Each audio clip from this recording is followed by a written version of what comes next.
Okay, we'll just run through one or two housekeeping rules before we start. One or two more people will join us. Jamie's quite keen to see some faces, so if some of you would like to leave your video on, that would be good. But obviously during the talking, if you can keep your mic on mute, that would be helpful. And the usual thing is with the speaker's view, well, you can probably see it now in the top right corner. And we try to arrange most of the slides so that information isn't blocked. We haven't always managed to do that. And then, of course, we're going to have some questions, we hope, so please use the chat function. We'll be answering questions at the end, but also we'll probably have some pauses. I think Jamie and I agreed that we'd have some pauses during the course, and we'll see if we can, if there are some questions that we can answer rather earlier than the end.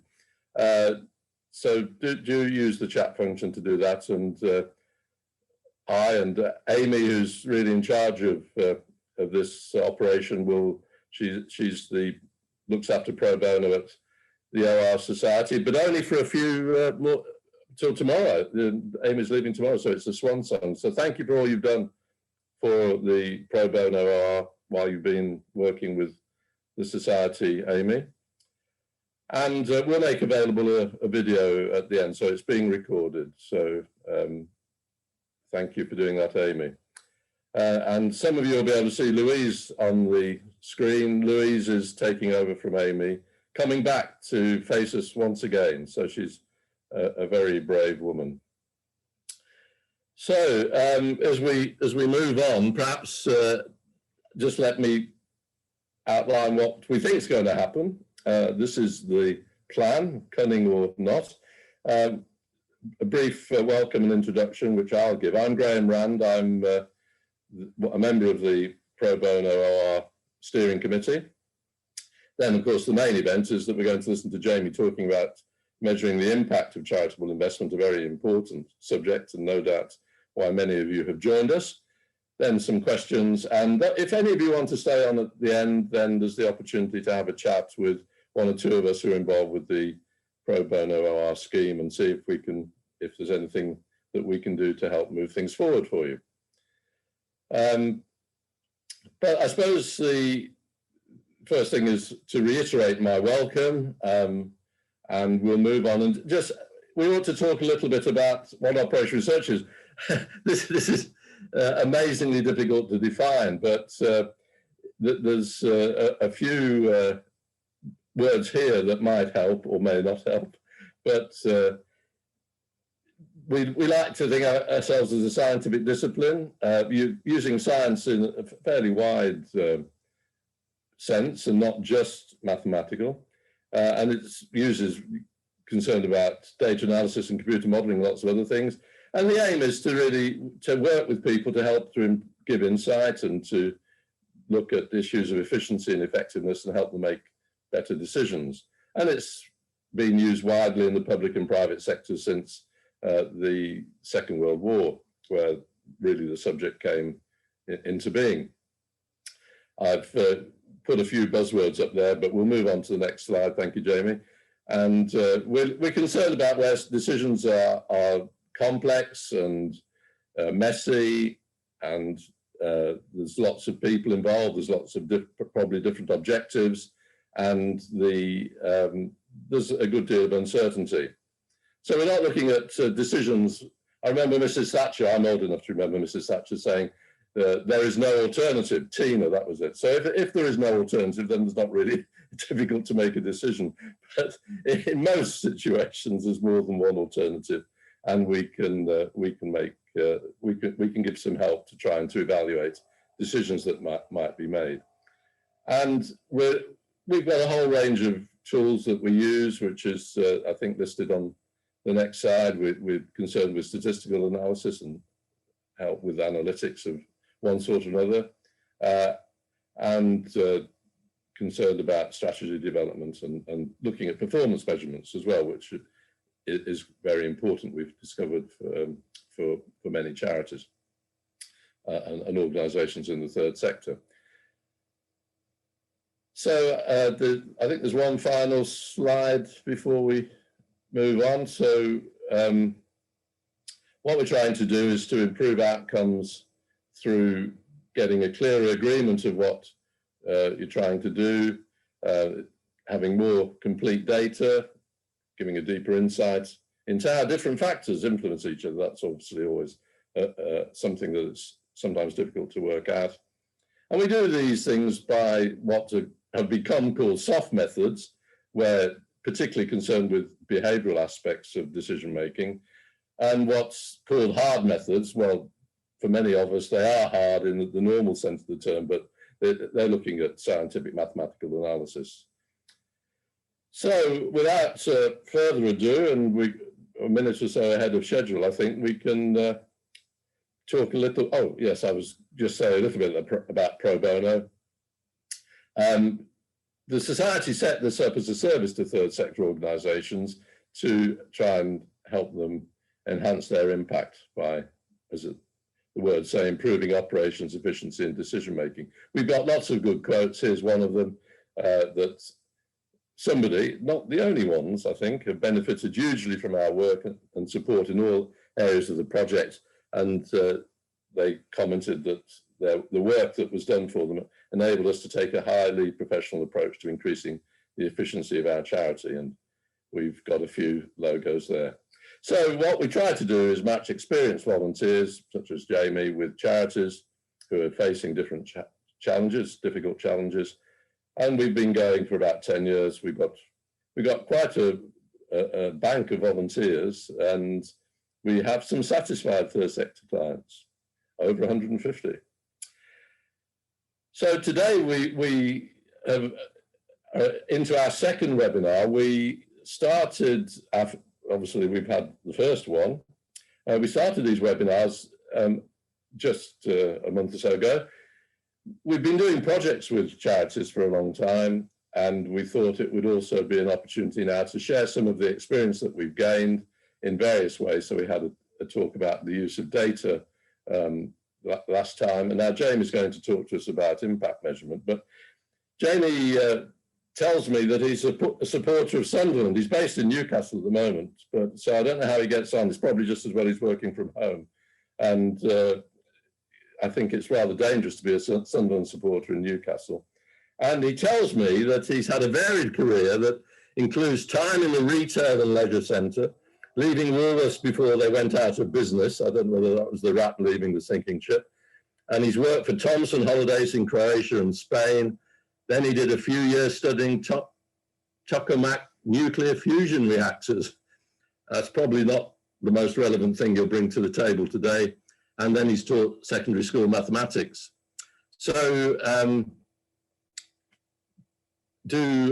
think there was a little bit more on that slide, was there? I forget. Yes, so that's the title, yes. So I'm going to hand over to Jamie now. He's going to talk to us about measuring the impact of charitable investment. And thank you very much, Jamie, for agreeing to do this. We look forward to what you have to say. No problem. Thank you, Graham, and happy to be speaking to you all today. Before I kind of launch in, can I check if you can just give me a wave if you can hear me? I can see a couple of screens. Oh, that's fantastic. Thank you. Thank you for the welcome, Graham. As you said, I didn't come, I think, to operational research until later in my career. But having spent several years now working in the field, one of the things that I'm aware of is that even when I worked in retail, in the leisure industry, as a teacher, as an academic, I was actually using a lot of the techniques that Graham's already covered. You know, I was using mathematical and scientific techniques. I was trying to find good solutions to problems, whether that's a very sophisticated problem like a tokamak nuclear fusion reactor, whether it's a less sophisticated thing like just trying to make lots of guests at a holiday destination have a great time. You're trying to find the edge. You're trying to find data and evidence that helps you make better decisions. And that's what I've been doing in my career as a government operational research analyst. The project I'm going to tell you about today is something I did a couple of years ago with a group of colleagues who I'll mention, where we were approached by a charity who said, in effect, we constantly are trying to get donations, contributions, sponsorship for our charitable work, and we're looking for an indication about effectively what's the result of all of that money, that investment that we get. What do we give people back in return? Because we can tell them about the activities that we do, but we really want to know, in a sense, kind of what's the value of all of that work. So that's what I'm going to try and tell you about.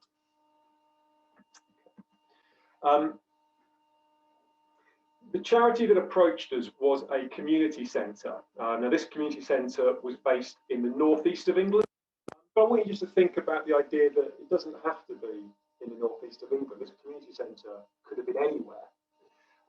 It doesn't even have to be a community centre. What it really was a place that enabled people to meet in groups and to take part in activities that benefited their local community.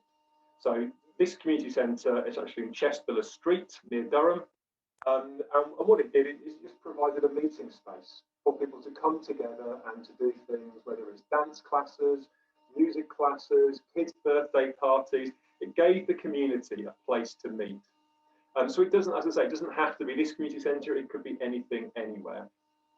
And what they were looking to understand was it costs a certain amount of money per year to keep that community centre running.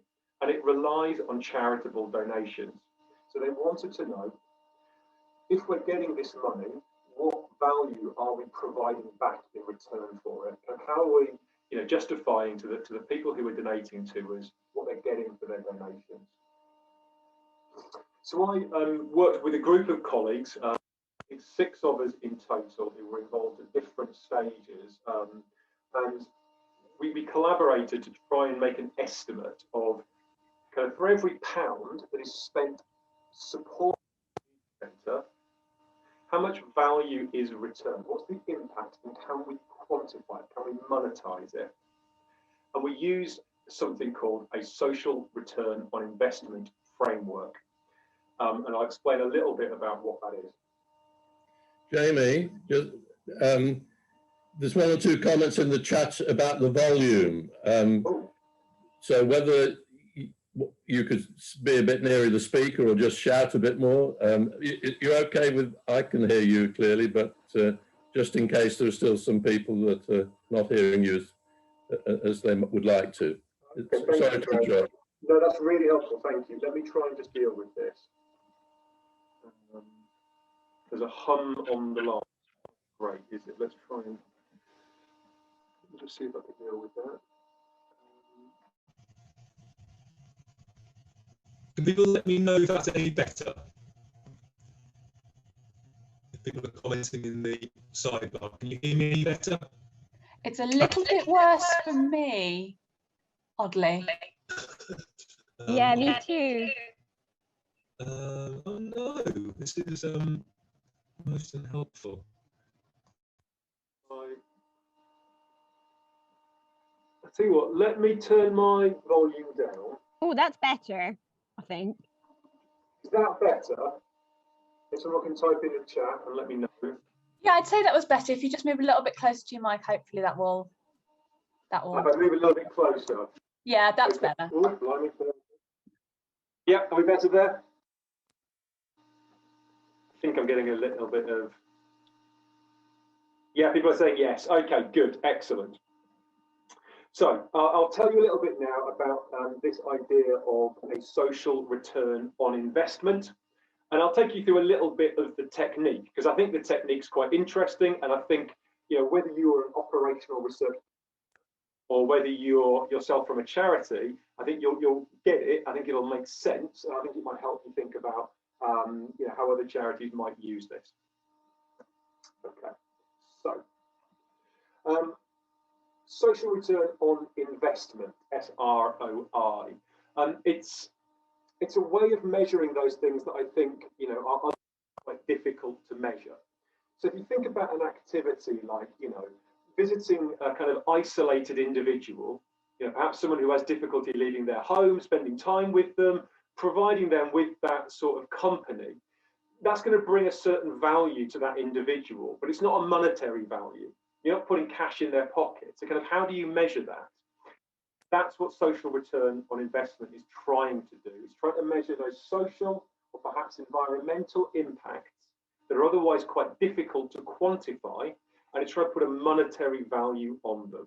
So if you start thinking, oh, this sounds a bit like pseudoscience, just bear with me, and I'll try and convince you as we go along. Lots of organizations use this type of technique, and they use it for two purposes. You can use it to consider activities that have already taken place and evaluate them. So that's that kind of, what's already happened and what was the value of it. Or if you're planning activities, you can use it to forecast what might happen in the future. So that's the second of the two. So both evaluation and forecasts of returns on investment can be calculated using this SROI technique. So I'll tell you a little bit about how it works.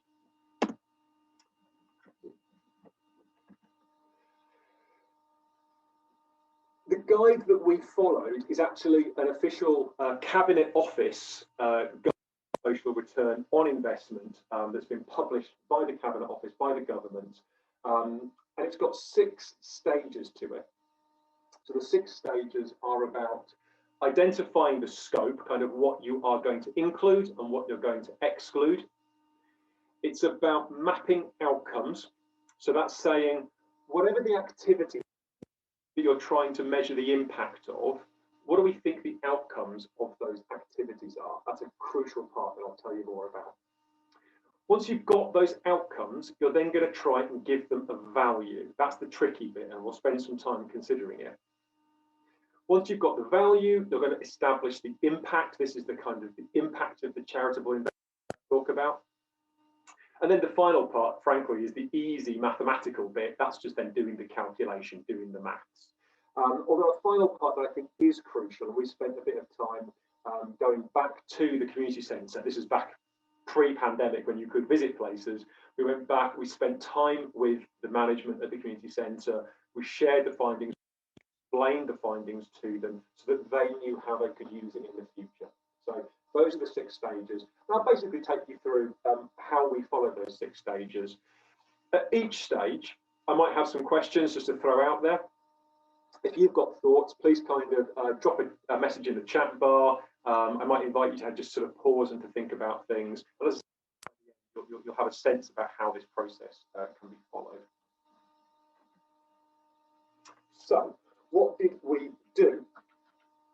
So the first thing to do is to work out the scope of what's possible. Now, let's think about this community centre. It's doing lots of activities. As I mentioned, it's bringing together perhaps families to hold kids' birthday parties. It's bringing together people to do, bingo on an afternoon. It's some of the stuff they were doing was quite literally just providing hot meals to local residents who otherwise might not be able to cook a hot meal throughout the day. So there's lots and lots of activities going on. So the questions are, who should we consider the impact on? And also, what should we consider the impact? Because we cannot realistically do everything. Just for a second, think about that community centre and think about all the different lives that could be affected by it. All the different people who both directly, but also indirectly could be affected. About all the different kind of aspects of that community that could be affected. You've really got to think quite hard to begin with. What are we practically going to be able to do analysis on? Let's have a think about that. Here's where we ended up. We did a big brainstorming exercise where we considered things that might be feasibly, affected by this community centre. Suppliers who provide equipment, food, supplies to the venue, the employees who work at the community centre, the volunteers who give up their time, the participants, people who run some of the classes at the community centre, governors of the charity, families of the people involved, the local community, health services, schools, government. Can you see how mapping out everything that might be possible? And what we've then got to do is work out what's realistic about being able to measure. Because one example that's actually not listed here, we could say by generating sort of more community spirit around this community centre, you're making residents feel more connected. Perhaps, I don't know, discourage someone from committing a crime that they otherwise might have committed. I'm not saying whether that's likely or not, I'm just saying it's possible. And therefore, you could argue there's a benefit to the local police force that they're not then having to investigate crimes. But realistically, can we get the data on that? Realistically, time and resource to investigate it? Truth be told, probably not. So you've got to be quite hard-nosed, I think, about considering what you can do analysis on and what you cannot. I don't know whether anyone's got any thoughts about things that perhaps, if you were considering a community centre, sort of other things that you might have considered. If anyone missed anything, I'd be interested. Feel free to unmute yourself. Feel free just to type in the chat bar.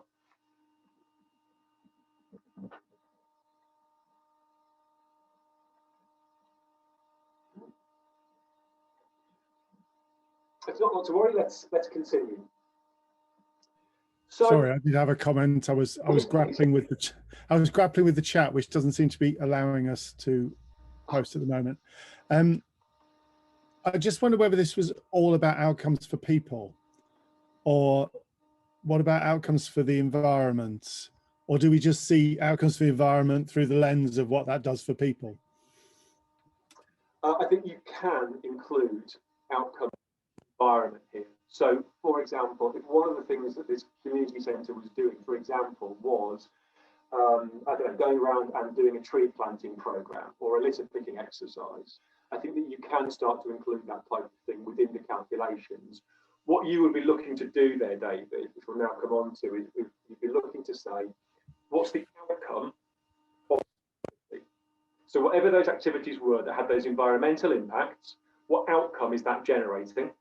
And then what you try to do using the framework is to put a value on the outcome.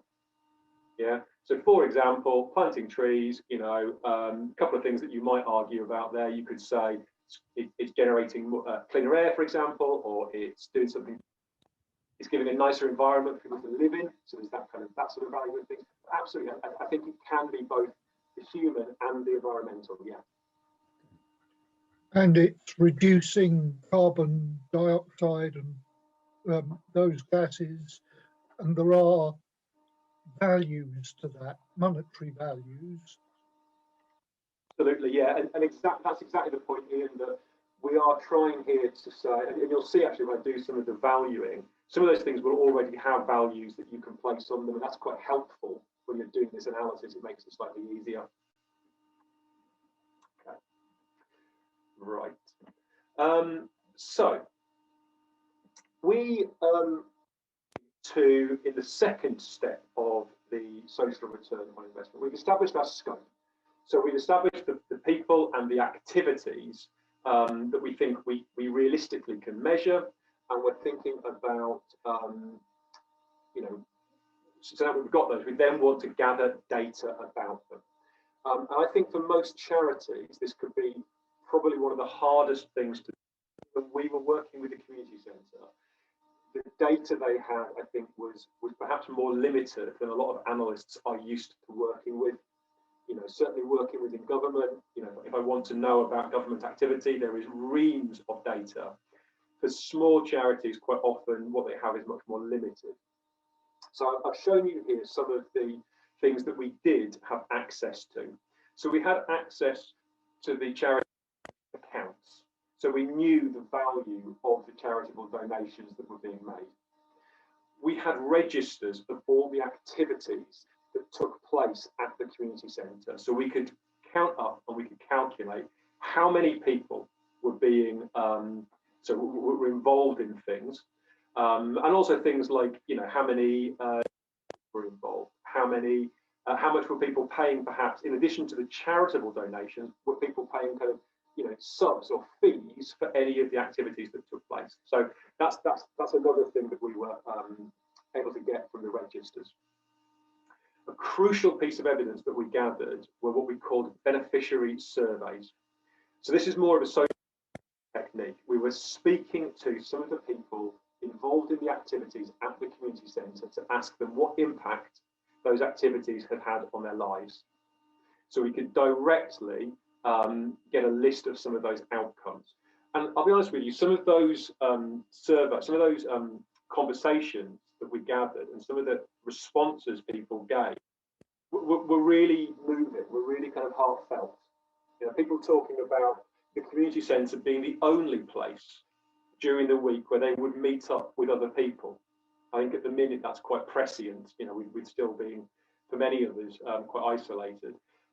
People talking about how going to activities at the community centre had really helped them profound mental health issues, or perhaps ex-offenders, being released back into the community and how the community centre had helped them integrate. So really moving stuff, and really gave us a sense about, the sorts of impact that this charity was having at this community centre.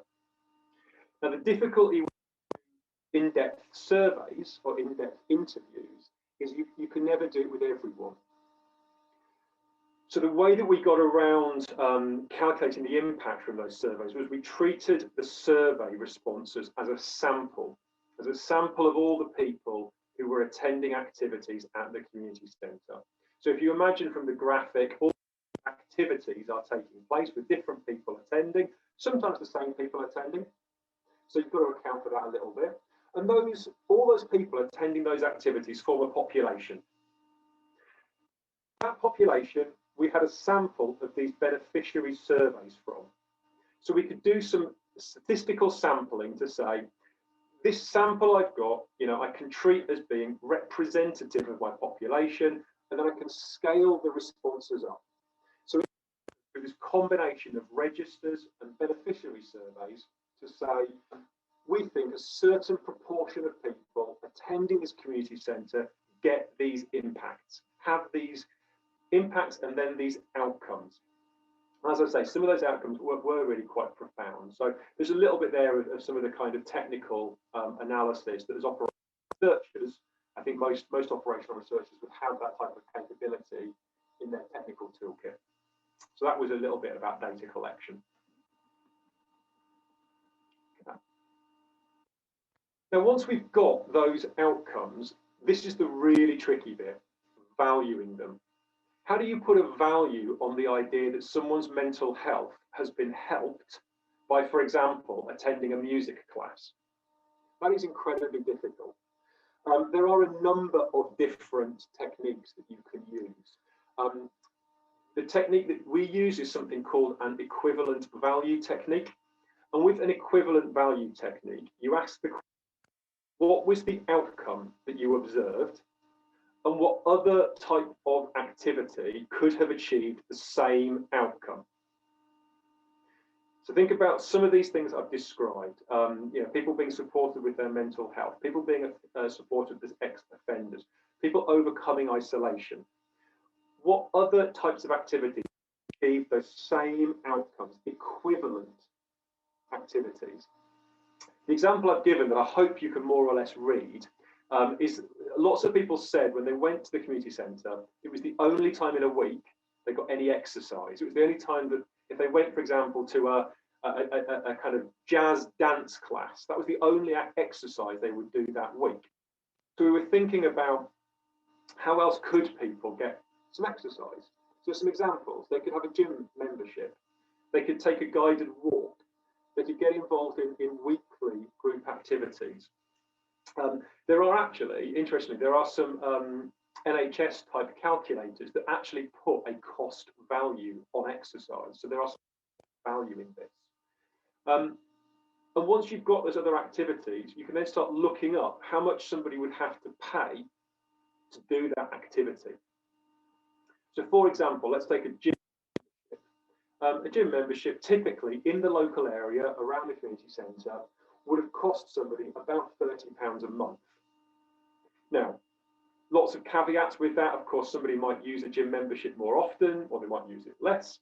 You know, you might have more equipment at a gym, but generally speaking, we're thinking about the activity that leads to the outcome.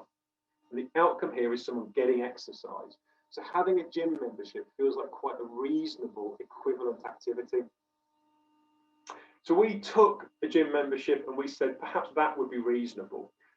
The reason we chose a range of different possible activities was to get that range of possible values. We didn't want to just pick one activity and say, well, of course it's equivalent to a gym membership, you know, because that, you know, we don't know if that's representative. So we took a range of different activities with a range of values, and you'll be able to slowly see that some of those activities range from, you know, things that are valued far less than a gym activity, something that's, you know, £5 an hour, all the way through to something that's thousands of pounds a year, you know, and some of that valuation comes from sort of NHS data. So that there is some kind of, you know, there's a wide range of values you can apply here. And what we were trying to do was to pick the one that we felt was most reasonable.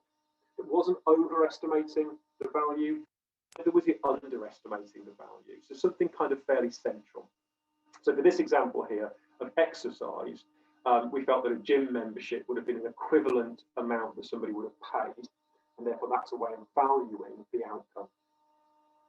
Just want to tell you a little bit about other ways in which you can think about valuing some of these outcomes. There's something called a stated preference technique. Now, a stated preference technique is a technique that economists use sometimes, and it's quite literally, you are asking people what value an activity has for them, or what value an outcome has for them.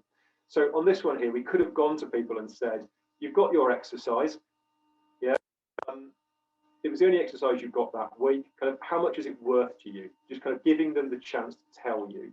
So that's another way of valuing some of these outcomes for these activities. You've also got what I quite like is something called the travel cost method. So instead of asking someone what it's worth to them, which runs someone saying, you know, it was priceless, it was worth £1 million, you can ask someone, okay, you've got this benefit from doing this activity. How far would you have travelled to get that? Yeah, for this community centre, people have just had to walk sometimes the length of, you know, 2 or 3 streets. But ask them the question: how far would you have travelled for it? Because explaining to you by telling you that distance is giving you a way of valuing it. If they said to me, "I'd have gone to Newcastle," now Durham to Newcastle is a train ride. I can put a value on that train ride, and that then becomes my value for it. So these are all just different ways in which you can try to value some of these outcomes that you're getting from your activity. I don't think, and my experience of doing this didn't lead me to think, that there's a right and wrong way of doing this. But I think what you have to be is quite open and transparent about the way that you've chosen your value. And I do think it's helpful to show this range of different values that you could have picked. So that's a little bit there about valuing the outcomes. Jamie, just a question that's risen in the chat about the sampling, but and whether there was, what bias might arise between the fact that some people are willing to be interviewed and some people aren't. Yeah, it's a great question, Graham, and you're absolutely right. There's quite a lot of bias that can arise here. So you know, if you were to work with social researchers, they can give you good advice about how you can try and get a suitable random sample. So for example, do you just grab people as they're leaving your activity and you just trying to get people like that? You know, would you perhaps take the register, and would you kind of, you know, pick people from the register? For example, if you know some of the employees at the charity, you might ask them to nominate people. That itself will introduce a particular bias as well, because people might want to pick the sort of favourable. So you're absolutely right, you have to be really careful about this. Again, I think with all of this, because it is, you know, this is a framework approach, you're just trying to be transparent about what you've done, you know. So I think with this sample we've got here, we were relying a little bit on the help of some of the employees and volunteers at the community centre. So there is some bias about who they've spoken to. I think just being open and honest about that is the approach to deal with it. Thank you. Okay. Now, once you've got your values for your different outcomes, the social return on investment framework then encourages you to build an impact map. Now, this is very similar to a technique that some of you may be aware of. It's called theory of change. And it's simply trying to map the outcome you have identified to outputs, as in things that happened, and then measure their impact. So the way that the impact map looks, I've just super simplified it here, but I could, if anyone's interested, I'm happy to actually share this. You get quite a kind of complex looking table that lists all of the stakeholders who you included in your scope right back at the beginning. For all of those stakeholders in scope, you then list the inputs, kind of what they might have put into the activities. Their time, they might have paid money, they might be donating.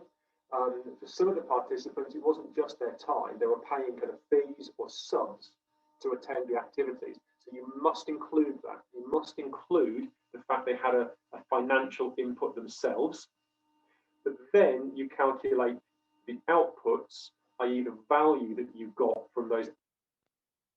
So for each of those stakeholders, you work out how much they put in, what they got out, and then the impact is simply the difference of the two. So that's the kind of fairly simple maths calculation. So on this example I've given here, let's say there were some participants, some local people from the community. They came along to an activity. Let's say it was an art group. They gave up their cost them anything. But the benefits they might have got from that was that it might have improved their mental health. I've recently been building a model ship. I haven't done one since I was a teenager, but it's certainly helping my kind of sanity during lockdown. So I can very much appreciate what people mean by this. So let's say it supported their mental health. We might say that an equivalent way to support someone's mental health might be to pay for them to have a session of counselling. That might be an equivalent activity. So what's the cost of that counselling? That becomes the value of that output. And then the impact is, what was the cost that went in? What was the cost of the counselling? That's how much the kind of social return on investment is. Be really careful about when calculating that impact is not to overstate it. 3 words I've written down there: deadweight, displacement, and attribution. These are things you must account of when you're trying to establish impact.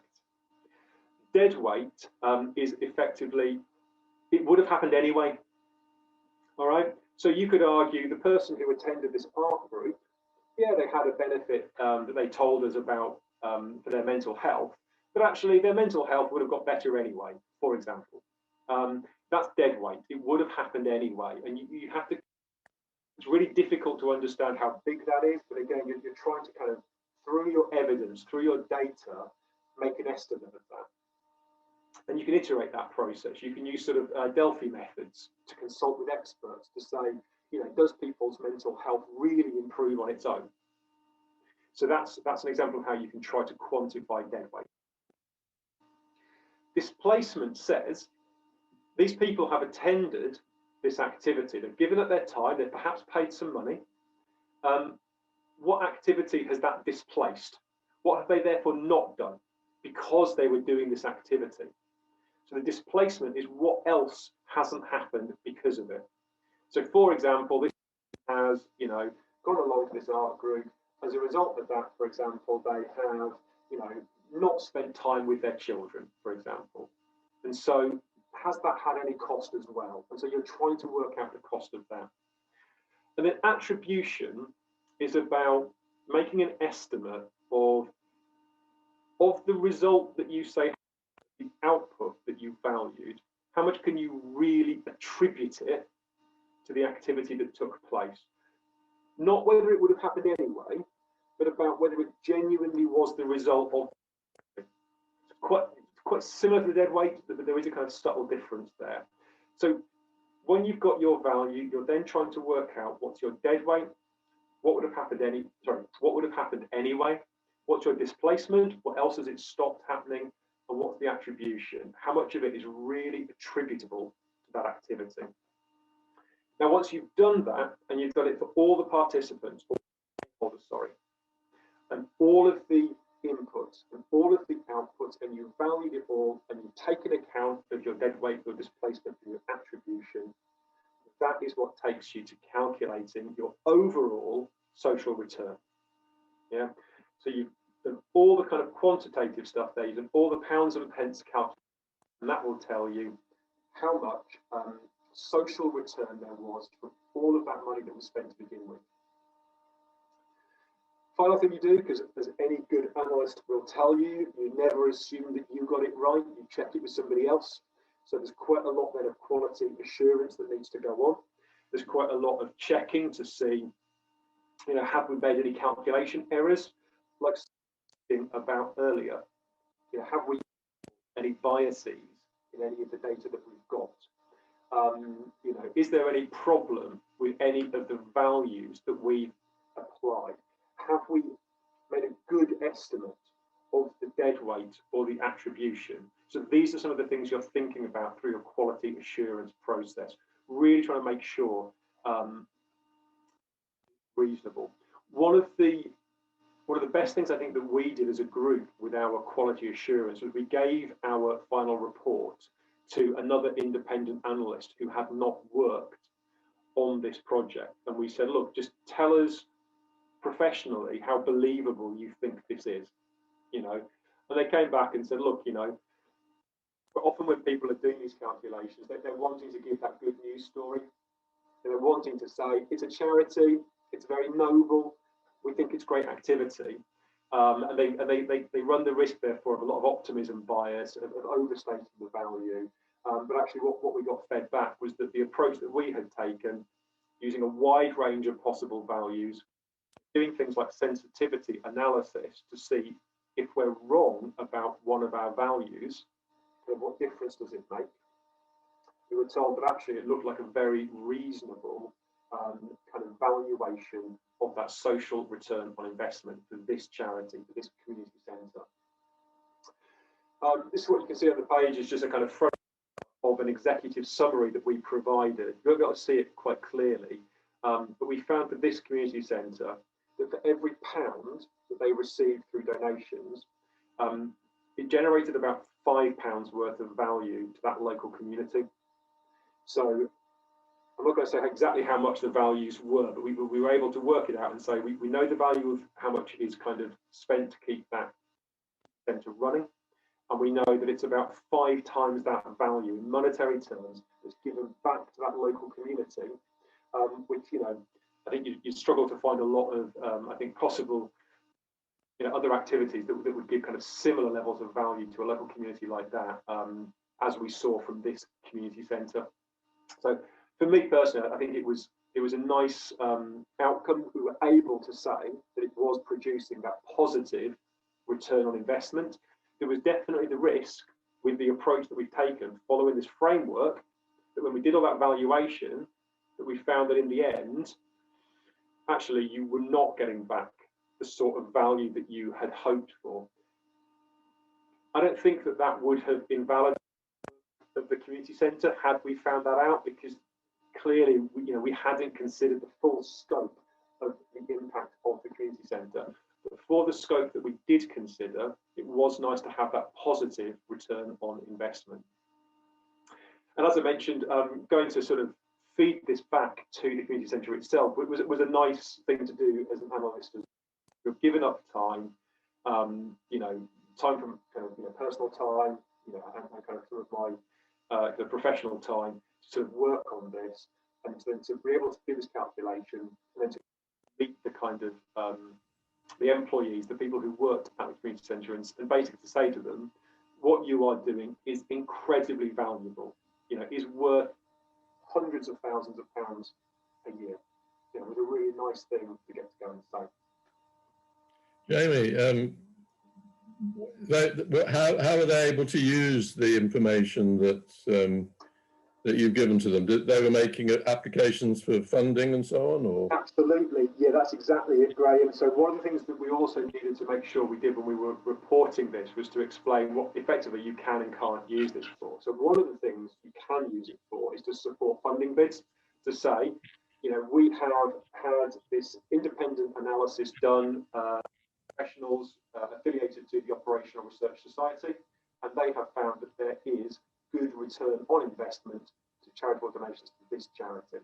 The other thing you can do with it is you can use it to, I'm not a big fan of this, but you can use it to make comparisons against other similar, kind of whether it's charities or just other similar activities that take place.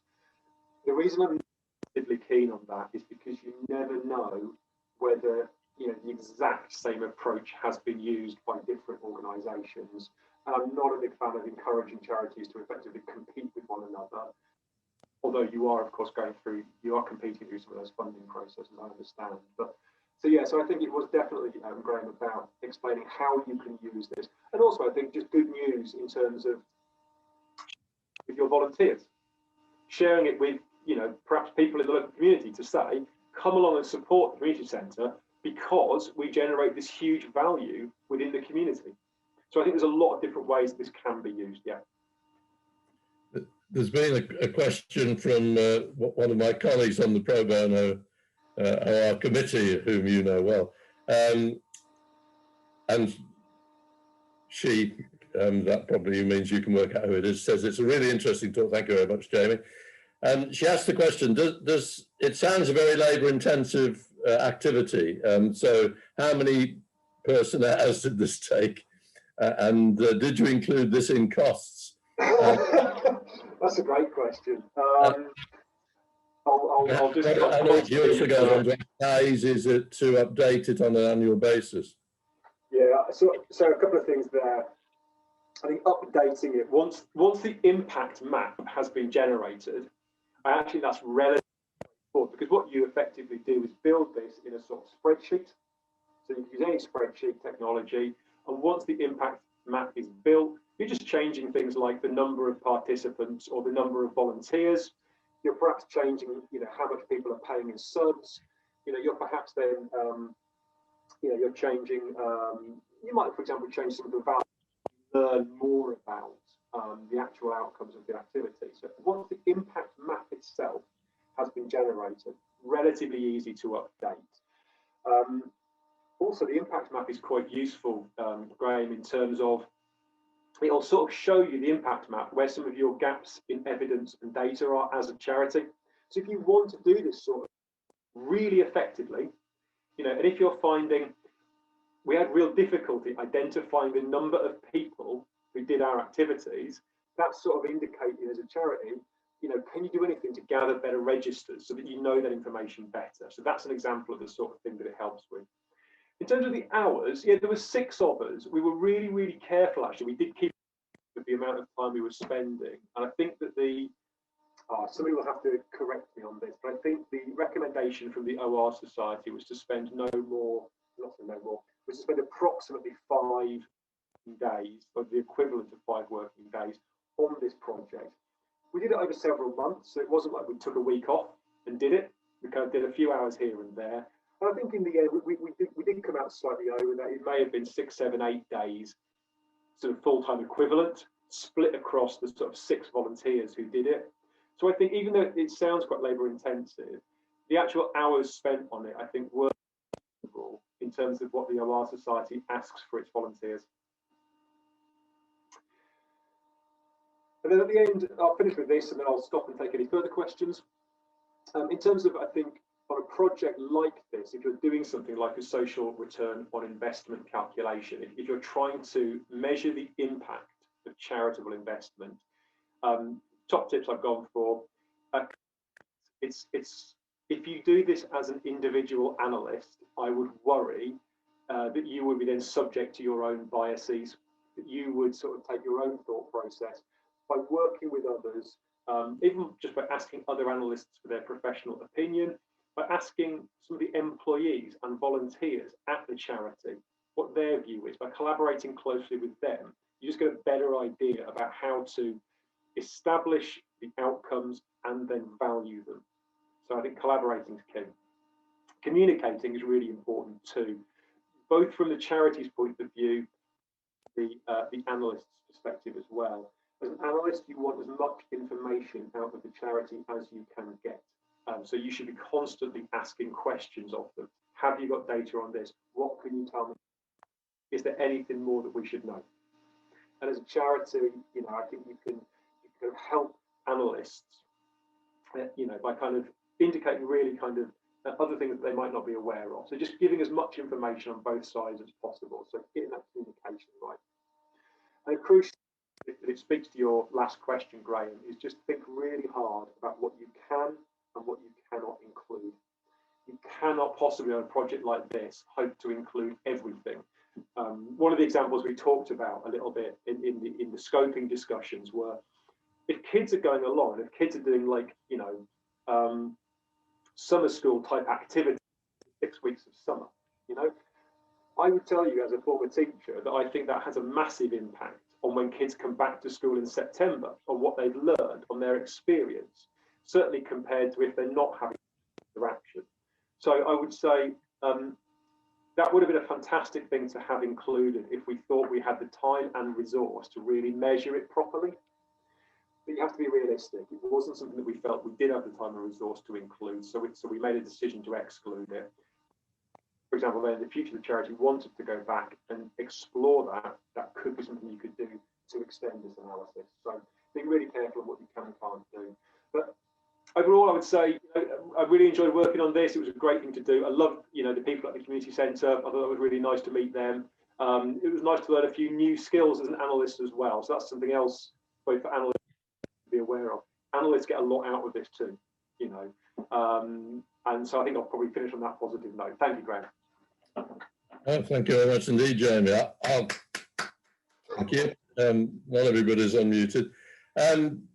Just picking up the point you made on that slide, it's interesting from the perspective of the pro bono OR scheme. One of the things, as you know, but not perhaps everybody else will realise, is we go through a process of, once an inquiry's come in, of trying to scope the project. And I increasingly find myself thinking that perhaps what we'll do, suggest to the charity, the third sector organisation, is that we'll do something relatively small, which would then potentially lead to something else. So that there is that double step, that there's more than one a project in mind, but that we'll start with something that that can be managed, and it might lead on, or it might not, of course. So that's one issue, and you might want to comment on that in your experience. The other issue is that most of the projects we have in mind perhaps one person doing it. So your comment about collaborating and it being a larger group, I don't think that's typical. That maybe there are some that are a couple of people that do it. But that's it sounded like your comment was that it's a good idea to at least have a team, maybe not 6, but perhaps 2 or 3. Is that a fair comment? So I think a couple of thoughts, Graham. One would be, I think, if you were doing, if I was doing a different analysis, if I was doing, say, for this community centre, you know, how can I kind of optimise their supply network, for example? You know, that's a much more sort of mathematically rigorous thing I can work out. I can kind of, you know, model that system, and I could probably do that myself. I think because the social return on investment framework relies on you making so many assumptions at each stage, that's the value of that of people. But I don't necessarily think it has to be a big group. It might simply be your own professional network who you're just checking in with, and just checking with other professionals to say, you know, I'm thinking of making this assumption. Does that look reasonable? Or I'm trying to use this technique. Do you think that's the right technique to use? So I think that's the sort of collaboration that I'm thinking of. Great together a bigger working group. I think it has to be that. And I think, as I say, the social return on investment framework is one that probably lends itself to working as part of a group more easily. Okay, I think there's several things appearing in the chat, which several of which are just saying you've done a wonderful job. So you can have a look at that and bask in that glory later on. I think again the last one is just saying you've answered the questions as far as I can see. Are there any other questions before? I'll say a little bit more about the Pro Bono OR scheme, and then we can perhaps lots of people might like to leave and others might like to stay and have a more informal chat. So here's a question from Kenya, but somebody's involved with a charity in Kenya. I would be interested to do this exercise. Is it something you would support us with? Well, I can do most of the legwork. That's putting you on the spot, Jamie. Certainly is, yeah. And I think probably what would be helpful, Graham, is to go through the OR Society Pro Bono and get people together. And certainly I'm happy. Oh, Ian, do you want to come in? I was just going to ask a question that got missed, I think. Did your analysis show the different impact and social return on investment results for different types of activity? Sorry, Ian, I'm just going to turn my speaker up. Would you mind just going through that one more time? Sorry, I missed it slightly. Okay. Did although you got an overall average of £5 SROI, did it differ by the different kinds of activities that were going on? Were some high value and others low? And Yeah, definitely. And again, yeah, you're right. And the impact map helps you to see that. So the impact map will show you then, you know, I think some of the ones that were valued more highly were some of those ones that were perhaps, it's in a sense, it's what you would expect around, where you were having a definite outcome, for example, on people's, for example, mental health, where you were supporting more vulnerable people. So, for example, ex-offenders, where you were, I mean, one of the things I think was about, you know, kind of giving people employment skills.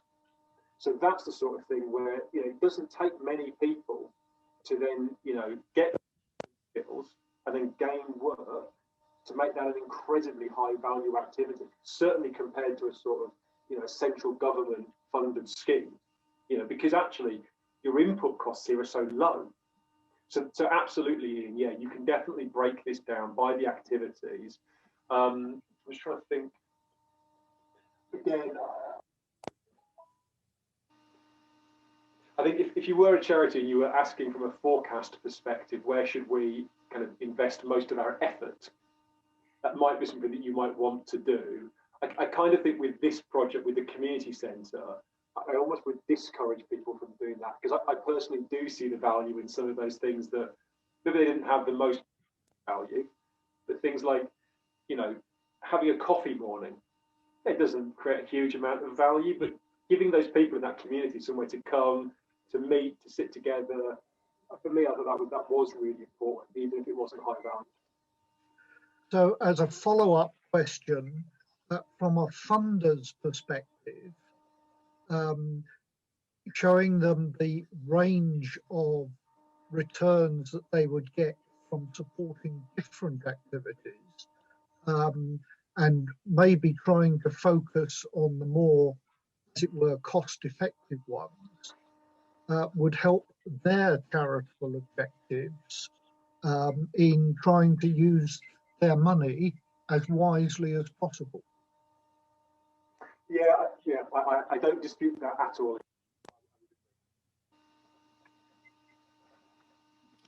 I'll continue looking down the list of questions. Yeah, there's a question from Sylvia. Yes, we'll let you have the recording, Sylvia, so you can see all the slides and obviously pause it and read it. I think we'll just move on to, I think we're going to have a poll. I don't know whether Amy has arranged that, but the next slide suggests a poll, which, did we get that sorted out, Amy? We did, yes. So everyone Yes, should see that now. All right. There you are. So now we'd just like obviously, in thinking about these webinars, there's been several comments saying how helpful this one has been. There's a few options there to think as we think about planning the next few. We get pause, and then I'll say some, after that, we'll get the results perhaps, but then I'll say something very briefly about the Pro Bono OR scheme.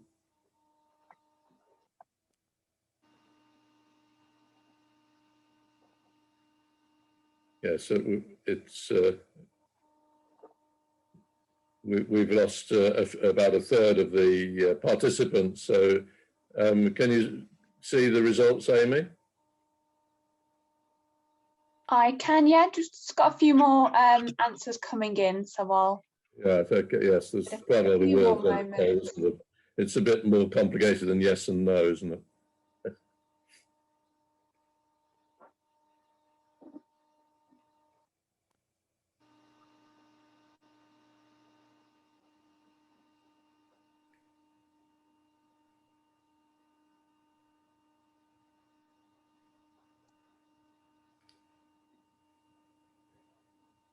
So just to say while we're waiting for the results that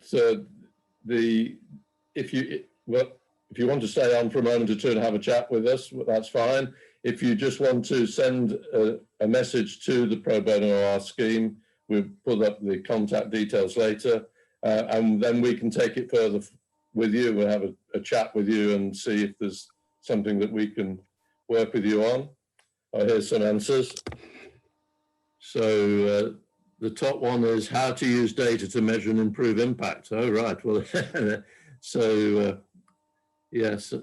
And what data should we collect? We had the last webinar was about looking at data and how to analyze it. So it's clearly an area that's important to folks. And so we'll think about another take on data, and but the others are the only one that's not popular is a webinar on other. So we won't do one on other. Okay, if we could just move on the slides, then thanks, Jamie. Yeah, so I mean that's just a comment. There's, basically, if you can do click again, Amy. There's Jamie.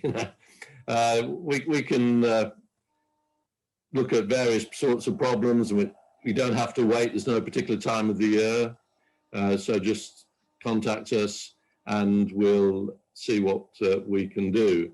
As Jamie mentioned, we have in mind an initial project with up to 5 days, but we can adjust that as the time goes.